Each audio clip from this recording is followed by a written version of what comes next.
Hey everybody, my name's Chris, and I was the recent winner of BTO Sports Fly F2 Carbon Helmet Giveaway.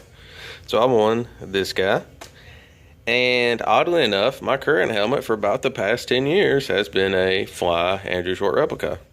This guy. So I figured I would do a side-by-side, kind of a long-term update, and just give you an overall idea of the fit and finish of the helmets, and kind of an idea of how well they last. So, starting with this one, like I said, I bought this one new in 2011. I originally intended it for, like a practice or a Thrasher ride in the woods helmet. Fly was a newer company at the time. I hadn't really tried them. I was a Bell fanboy, so I got this one. At first, it felt a little big. The overall shell seems to be a little bit bigger than helmets I've worn, but it's got a lot more padding in the inside. So at first it felt kind of bulky, but after some ride time, I really didn't want to take the thing off. Like, it felt great on my head. I felt comfortable and safe. With that said, this thing has been used as a helmet. I mean, I maintain my stuff. I take good care of it, but it's been a helmet. It's fallen off of handlebars. It's falling off the back of the truck. It's bounced on the ground with my head in it. Like, it's been used as a helmet. You can see a couple of scratches here. But overall, the gel coat in this thing is amazing. I mean, it's held up really well over time. The colors are still super bright. As far as the liner, all this can be removed and washed. The pads pop out. So, starts getting a little funky. You can just clean it up. The new one, much of the same. I really, really like the new interior padding. This was like a perforated, kind of like a basketball short.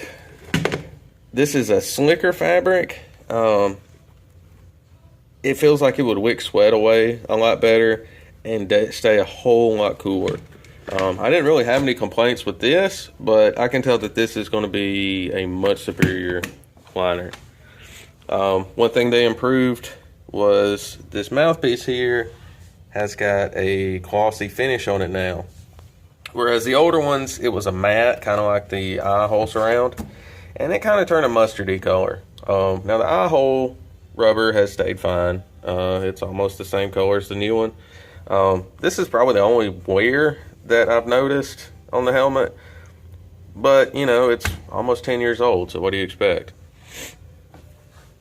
One thing you'll notice on this one, it comes with a tag. It says Neon Colors Fade, and it's got a blurb on the back about how they use the best paint and all that good stuff. If you've ever done any automotive painting or any airbrushing, you know that neon colors are the worst as far as lasting. They're going to fade. The main part of the neon on this helmet is going to be on the visor, which is really cool because you can buy another visor and throw it in your bag, and if something ever happened to this one, just swap it out and you're good to go. With that said, this one has not been stored in a bag. It's been sat on my shelf in my shop. It's been bounced around the back seat of my truck for weeks on end while I was too lazy to clean it out after a ride. And like I said, the only discoloration is right here on the mouthpiece. You've got a little bit of fade right here on the Fly logo. But a lot of that's made worse by the fact that it's a yellow or orange background. So, I think had it been on a darker color like this blue, you probably wouldn't even notice it. Like I said, you got a little bit of fade here.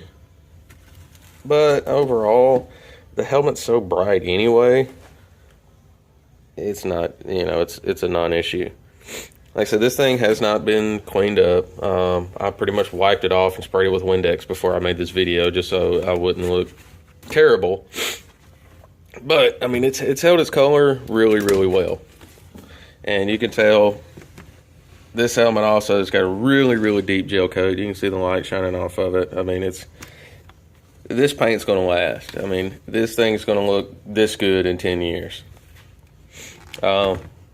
As you can see, it's got several ports on it, flow air a little bit better.